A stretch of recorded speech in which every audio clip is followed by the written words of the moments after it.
അടിയന്തരാവസ്ഥയുടെ 50 വർഷങ്ങൾ പിന്നിട്ടപ്പോൾ ഇന്ത്യയുടെ ജനാധിപത്യത്തിൻ്റെ ഭദ്രതയും മനുഷ്യാവകാശങ്ങളുടെ സംരക്ഷണവും എത്രത്തോളം പ്രാധാന്യമുള്ളതാണെന്ന് ഈ കറുത്ത അധ്യായം നമ്മെ ഓർമ്മപ്പെടുത്തുന്നു. നിരവധി പൗരാവകാശങ്ങൾ നിഷേധിക്കപ്പെട്ടും മാധ്യമ സ്വാതന്ത്ര്യം അടിച്ചമർത്തപ്പെട്ടും ഭരണഘടനാപരമായ സംരക്ഷണങ്ങൾ തകർത്തും അധികാരത്തിൻ്റെ ദുരുപയോഗം എത്ര വൻ പ്രത്യാഘാതങ്ങൾ ഉണ്ടാക്കുമെന്ന് ഈ കാലഘട്ടം തെളിയിച്ചു. അപ്രഖ്യാപിത അടിയന്തരാവസ്ഥയുടെ വർത്തമാന അവസ്ഥയെക്കുറിച്ച് രാഷ്ട്രീയ നിരീക്ഷകനും എഴുത്തുകാരനും ആക്ടിവിസ്റ്റുമായ സുദേശം രഘു സംസാരിക്കുന്നു. ഈ അടിയന്തരാവസ്ഥ പ്രഖ്യാപിക്കുന്ന സമയത്ത് വാസ്തവത്തിൽ എനിക്ക് ഓർമ്മയൊന്നുമില്ല. കാരണം ഞാൻ 10 വയസ്സൊന്നുമായിട്ടുള്ളൂ. 5ാം ക്ലാസ്സിൽ പഠിക്കുന്ന സമയമാണ്. അതുകൊണ്ട് കൃത്യമായി എനിക്ക് അടിയന്തരാവസ്ഥയെ കുറിച്ച് ഓർമ്മകളൊന്നുമില്ല. പക്ഷേ അടിയന്തരാവസ്ഥ പിൻവലിച്ചതിന് ശേഷം പത്രങ്ങളിലേക്ക് അടിയന്തരാവസ്ഥയെ സംബന്ധിച്ച് ഒരുപാട് റിപ്പോർട്ടുകൾ വരികയുണ്ടായി. അപ്പോൾ അതാണ് എനിക്ക് അടിയന്തരാവസ്ഥ എത്രത്തോളം ഭീകരമായിരുന്നു എന്നുള്ളൊരു സംഗതി എനിക്ക് മനസ്സിലാക്കുന്നതിന് സഹായിച്ചത്. വിശേഷിച്ച് അക്കാലത്ത് ദേശാഭിമാനി പത്രമൊക്കെ നിരന്തരമായി ഞാൻ വായിക്കുമായിരുന്നു. അപ്പോൾ ദേശാഭിമാനി പത്രത്തിൽ അന്ന് ഈ നമ്മുടെ രാജൻ കേസിൻ്റെ സംഭവമൊക്കെ വളരെ വിശദമായി തുടരൻ റിപ്പോർട്ടുകളൊക്കെ വരികയുണ്ടായി.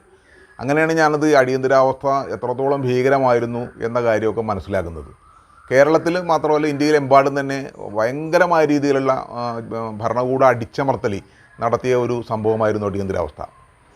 നമുക്ക് ഷാ കമ്മീഷൻ റിപ്പോർട്ട് വായിക്കുമ്പോൾ മനസ്സിലാക്കിയ ഒരു കാര്യം എന്ന് പറഞ്ഞാൽ സഞ്ജയ് ഗാന്ധിയുടെയൊക്കെ നേതൃത്വത്തിൽ തുർക്കുമാൻ ഗേറ്റ് എന്ന് പറഞ്ഞ സ്ഥലത്ത് നടന്ന അതിഭീകരമായ പോലീസ് വെടിവെപ്പും ബുൾഡോസർ രാജും, ഇപ്പോൾ നമ്മളിപ്പോൾ യോഗിയുടെ ബുൾഡോസർ രാജിനെ കുറിച്ചൊക്കെ പറയുന്നുണ്ട്, അതിനേക്കാൾ ഭീകരമായ രീതിയിലുള്ള ബുൾഡോസർ രാജും പോലീസ് ഭീകരതയുമാണ് വെടിവെപ്പുമാണ് തുർക്കുമാൻ ഗേറ്റിൽ നടന്നത്.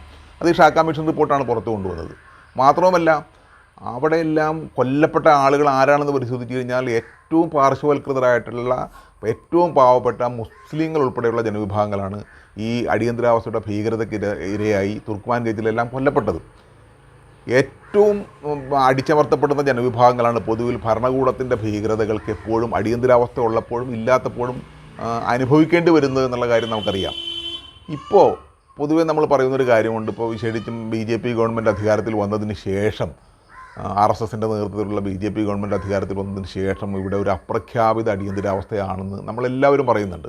ഈ സമീപകാലത്ത് അടിയന്തരാവസ്ഥയുടെ ഈ വാർഷികം, ഈ 50ാം വാർഷികം ആഘോഷിക്കുന്ന സമയത്തും പത്രങ്ങളിലെല്ലാം വന്ന റിപ്പോർട്ടുകളും ചാനലുകൾ വന്നുള്ള അഭിമുഖങ്ങളും എല്ലാം പറയുന്ന കാര്യം അപ്രഖ്യാപിത അടിയന്തരാവസ്ഥ ഇന്ത്യയിൽ നിലനിൽക്കുന്നുള്ളതാണ്. ഒരു കണക്കിന് അത് യാഥാർത്ഥ്യമാണ്. നമുക്കറിയാം അടിയന്തരാവസ്ഥ കാലഘട്ടത്തിൽ ഞാൻ പറഞ്ഞില്ല, എനിക്ക് അതിൻ്റെ ഓർമ്മകളൊക്കെ കുറവാണെങ്കിലും ഒരു ഓർമ്മ എനിക്ക് നിലനിൽക്കുന്നത് അടിയന്തരാവസ്ഥയെ പ്രകീർത്തിക്കുന്ന കുറേ ആളുകളെ കേരളത്തിൽ കണ്ടിട്ടുള്ളതാണ്. കാരണം കേരളത്തിലുള്ള പല ആളുകളും പറയുന്നത് അടിയന്തരാവസ്ഥ വളരെ ഗുണകരമാണ്, കാരണം ഓഫീസുകളൊക്കെ വളരെ കൃത്യമായിട്ട് പ്രവർത്തിക്കുന്നു, അച്ചടക്കമുണ്ട്, അഴിമതിയൊന്നുമില്ല എന്ന രീതിയിൽ അടിയന്തരാവസ്ഥ പ്രകീർത്തിക്കുന്ന ആളുകളെ ഞാൻ കേരളത്തിൽ കണ്ടിട്ടുണ്ട്. ഒരു പക്ഷേ എനിക്ക് തോന്നുന്നത് അടിയന്തരാവസ്ഥയ്ക്ക് ശേഷം നടന്ന ഇലക്ഷനിൽ, അടിയന്തരാവസ്ഥ പിൻവലിച്ചതിന് ശേഷം നടന്ന ഇലക്ഷനിൽ ഉത്തരേന്ത്യയിൽ നമ്മളിപ്പോൾ ഉത്തരേന്ത്യയെക്കുറിച്ച് പറയുന്നത് നിരക്ഷരകുഷികളായ ആളുകളാണെന്നാണ് പൊതുവിൽ നമ്മൾ ആക്ഷേപിച്ച് പറയുന്നത്. ഉത്തരേന്ത്യയിലെ ആളുകൾ ഈ ഇന്ദിരാഗാന്ധിയെയും അതുപോലെ തന്നെ കോൺഗ്രസിനെയും തൂത്തെറിഞ്ഞപ്പോൾ കേരളം കട്ടക്ക് കൂടെ നിൽക്കുകയാണ് ചെയ്തത്. അപ്പോൾ എനിക്ക് തോന്നുന്നത് കേരളം പോലെയുള്ള ഒരു സ്ഥലത്ത് ഈ സമഗ്രാധിപത്യത്തോടുള്ള ഒരു ആരാധന പുലർത്തുന്ന ജനങ്ങൾ കേരളം പോലുള്ള സ്ഥലങ്ങളിൽ നിലനിൽക്കുന്നുള്ളതാണ്. അത് വേറെ രീതിയിൽ ചിന്തിച്ചു കഴിഞ്ഞാൽ ഇപ്പോൾ ഈ BJP ഗവൺമെൻറ് അധികാരത്തിൽ വന്നതിന് ശേഷം വന്ന ഒരു കാര്യമാണല്ലോ അപ്രഖ്യാപിത അടിയന്തരാവസ്ഥ എന്ന് നമ്മൾ വിശേഷിപ്പിക്കുന്ന കാര്യം. വാസ്തവത്തിൽ എന്തുകൊണ്ടാണ് BJPക്ക് ഒരു അടിയന്തരാവസ്ഥ പ്രഖ്യാപിക്കാതെ തന്നെ അടിയന്തരാവസ്ഥയുടെ കാര്യങ്ങൾ നടപ്പാക്കാൻ കഴിയുന്നതെന്ന് നമ്മൾ ആലോചിക്കേണ്ടതുണ്ട്. എനിക്ക് തോന്നുന്നത് ഈ BJPയുടെ കേഡർ സ്വഭാവമാണ് അതിൻ്റെ കാരണം എന്നുള്ളതാണ്. കോൺഗ്രസിൽ നിന്ന് വ്യത്യസ്തമായി ഒരു സമഗ്രാധിപത്യ ആയിട്ടുള്ള ആൾ അധികാരത്തിൽ വന്നു കഴിഞ്ഞാൽ BJPക്ക് വളരെ ഈസിലി അതിൻ്റെ ഭരണകൂടാധികാരവും അതിന് പുറത്തുള്ള അധികാരവും നടപ്പാക്കാൻ കഴിയുന്നത് ഈ കേഡർ സ്വഭാവം മൂലമാണ്.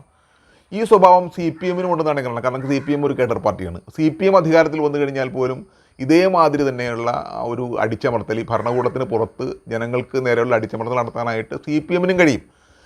ഉദാഹരണമായി പറയുകയാണെങ്കിൽ ഇപ്പോൾ CPM അധികാരത്തിൽ വന്നതിന് ശേഷം 10 വർഷം കഴിഞ്ഞു. ഇപ്പോൾ പിണറായി സർക്കാർ അധികാരത്തിൽ വന്നതിന് ശേഷം 10 വർഷം ആകാൻ പോകുന്നു. അതിന് മുമ്പ് തന്നെ ഇടതുപക്ഷ ഗവൺമെൻറ്റുകൾ പലതുകൂടെ അധികാരത്തിൽ വരികയുണ്ടായി.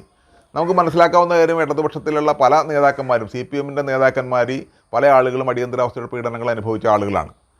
ഈ പീഡനങ്ങൾ അനുഭവിച്ച ആളുകൾ അതിൻ്റെ കഥകളെല്ലാം പറയുന്നത് ഇപ്പോഴും നമുക്ക് ചാനലുകളൊക്കെ കാണാൻ കഴിയും. പക്ഷേ നമ്മൾ മനസ്സിലാക്കേണ്ട ഒരു കാര്യം എന്ന് പറഞ്ഞാൽ ഇവർ അധികാരത്തിലിരിക്കുമ്പോഴും ഈ പാർശ്വവൽകൃതമെന്ന് ഞാൻ നേരത്തെ വിശേഷിപ്പിച്ച ദലിതരും മുസ്ലിങ്ങളും പിന്നോക്കക്കാരും മറ്റു സംസ്ഥാനങ്ങളിൽ നിന്നുള്ള തൊഴിലാളികളും പോലീസ് സ്റ്റേഷനുകളിൽ അതിഭീകരമായ പീഡനങ്ങൾക്ക് ഇരയായിക്കൊണ്ടിരിക്കുന്നു എന്ന റിപ്പോർട്ടുകളാണ് പുറത്തു വന്നുകൊണ്ടിരിക്കുന്നത്. ഈ സമീപകാലത്ത് പോലും ഒരു ദലിത് സ്ത്രീ പോലീസ് സ്റ്റേഷനിൽ നേരിട്ട പീഡനത്തെക്കുറിച്ചുള്ള വാർത്ത നമ്മൾ വായിക്കുകയുണ്ടായി. അപ്പോൾ ഒരു പോലീസ് സ്റ്റേഷൻ എന്ന് പറഞ്ഞാൽ ഈ പറഞ്ഞ ജനവിഭാഗങ്ങൾക്കൊരു പേടി സ്വപ്നമാണിത്.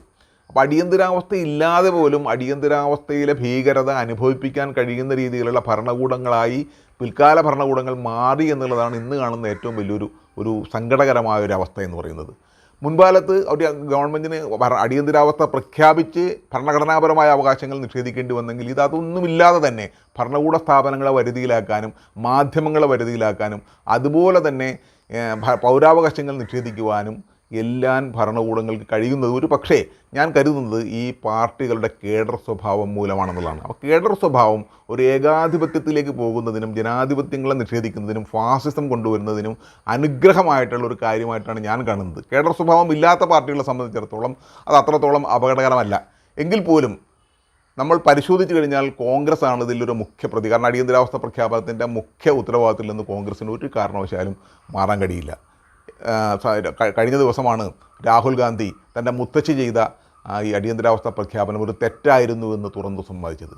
എങ്കിൽ പോലും അതിൻ്റെ പേരിൽ ഒരു മാപ്പ് പറച്ചിലോ അടിയന്തരാവസ്ഥയുടെ അതിക്രമങ്ങളുടെ പേരിൽ മാപ്പ് പറച്ചിലോ ഒന്നും കോൺഗ്രസ് ഔദ്യോഗികമായി ചെയ്തതായിട്ട് എനിക്കറിയില്ല. പക്ഷേ അടിയന്തരാവസ്ഥയെ ന്യായീകരിക്കുന്ന രീതിയിൽ പരോക്ഷമായെങ്കിലും അതിനെ ന്യായീകരിക്കുന്ന രീതിയിലേക്ക് ചില ആളുകളുടെ വിശേഷിച്ചും ബി ടി ബൽറാമിനെ പോലുള്ള ആളുകളുടെ പോസ്റ്റ് കണ്ടപ്പോൾ വാസ്തവത്തിൽ വലിയ വിഷമം തോന്നുകയുണ്ടായി. അദ്ദേഹത്തെ പോലെയുള്ള ഒരു രാഷ്ട്രീയ നേതാവിൽ നിന്ന് നമ്മൾ ഒട്ടും പ്രതീക്ഷിക്കാവുന്ന ഒരു കാര്യമല്ല. കമ്മ്യൂണിസത്തെ താരതമ്യം ചെയ്തുകൊണ്ടാണെങ്കിൽ പോലും ഒരിക്കൽ പോലും ചെയ്യാൻ പാടില്ലാത്തൊരു കാര്യമാണ് അദ്ദേഹത്തെ പോലുള്ള രാഷ്ട്രീയ നേതാവ് അടിയന്തരാവസ്ഥയെ പരോക്ഷമായി ന്യായീകരിക്കുന്ന രീതിയിൽ ഒരു പോസ്റ്റ് ഇട്ടത്. അപ്പോൾ അടിയന്തരാവസ്ഥ എന്ന് പറയുന്നത് ഞാൻ മനസ്സിലാക്കിയിടത്തോളം ഇവിടുത്തെ അടിയന്തരാവസ്ഥ പോലുള്ള ഒരു ഭരണകൂട സംവിധാനങ്ങൾ ഇവിടുത്തെ പാർശ്വവൽകൃത ജനവിഭാഗങ്ങൾക്ക് നേരെയുള്ള ഭരണകൂടത്തിൻ്റെ കടന്നുകയറ്റം നടത്തുന്നതിനുള്ളൊരു സംവിധാനമാണ്. ഈ പാർശ്വവൽകൃത ജനവിഭാഗങ്ങൾ ഭരണകൂടാധികാരത്തിൻ്റെ ഭാഗമല്ല. ആ ഭാഗമല്ലാത്ത ജനവിഭാഗങ്ങളെ സംബന്ധിച്ചിടത്തോളം അടിയന്തരാവസ്ഥ പ്രഖ്യാപിച്ചാലും പ്രഖ്യാപിക്കാതിരുന്നാലും ഭരണകൂടങ്ങൾക്ക് അവരുടെ മേൽ കടന്നു കയറാനായിട്ട് കഴിയുന്നൊരവസ്ഥയുണ്ട്. ഈ പറഞ്ഞ എല്ലാ പാർട്ടികൾക്കും അത് കഴിയുന്നു എന്നുള്ളതാണ്. അത് കേഡർ പാർട്ടി ആയാലും അല്ലാത്ത പാർട്ടി ആയി കഴിഞ്ഞാലും ഭരണകൂടാധികാരത്തിൽ വരുമ്പോൾ ഇവർക്ക് ജനങ്ങൾക്ക് മേൽ ഇല്ലാത്ത അധികാരങ്ങൾ പ്രയോഗിച്ച് അവരെ അടിച്ചമർത്താൻ കഴിയുന്ന ഒരു സാമൂഹിക സാഹചര്യം നിലനിൽക്കുന്നതാണ്. അത് ജനാധിപത്യത്തിന് വലിയ ഭീഷണിയാണ്. അതുകൊണ്ടാണ് സ്റ്റോക്ക്ഹോം യൂണിവേഴ്സിറ്റി പോലെയുള്ള ജനാധിപത്യത്തെക്കുറിച്ചുള്ള പഠനങ്ങൾ നടത്തിയിട്ടുള്ള നിരവധി വിദേശ യൂണിവേഴ്സിറ്റികൾ പറയുന്നത് ഇന്ത്യ ഒരു ഇലക്ടറൽ ഓട്ടോക്രസിയായി മാറി എന്നുള്ളതാണ്. അപ്പോൾ അടിയന്തരാവസ്ഥ ഇല്ലാതെ തന്നെ ഒരു ഇലക്ടറൽ ഓട്ടോക്രസിയായി നിലനിൽക്കാൻ കഴിയുന്ന ഒരു സാഹചര്യത്തിലേക്ക് ഇന്ത്യൻ ജനാധിപത്യം മാറി എന്നുള്ളതാണ് ഏറ്റവും അപകടകരമായ ഒരു കാര്യമായി ഞാൻ കാണുന്നത്.